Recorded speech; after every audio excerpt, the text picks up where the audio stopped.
parcours Alpha, c'est quelque chose qui vient de l'Angleterre. Une introduction à la foi chrétienne en 12 soirées et un week-end,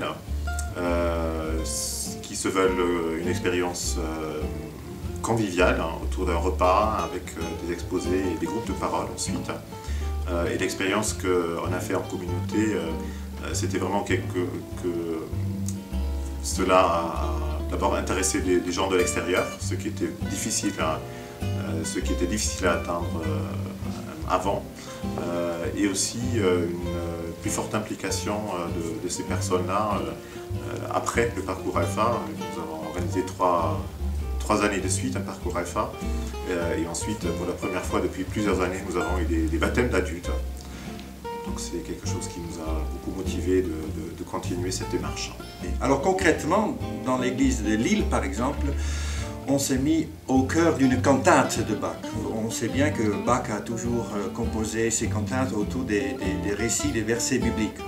Et donc on s'est dit, mais comment un compositeur, un musicien habitué au souffle, capable de produire de la musique, comment il a reçu le texte biblique et qu'est-ce qu'il a entendu lui et qu'est-ce qu'il a mis en musique par le souffle, par des chants, des chanteurs, des chorales, des choraux, des musiciens, etc.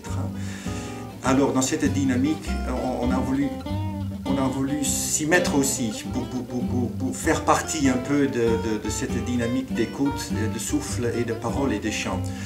Alors donc concrètement, on a des soirées à l'écoute de la cantate. C'est une créativité créateur, souffle, ouais, tout se regroupe un peu. Et on se met à l'écoute des morceaux de musique, on arrête, on se met aussi à l'écoute du texte biblique que Bach a utilisé et on essayait de comprendre pourquoi une telle expression artistique a capté quelque chose d'inaudible dans la parole cachée.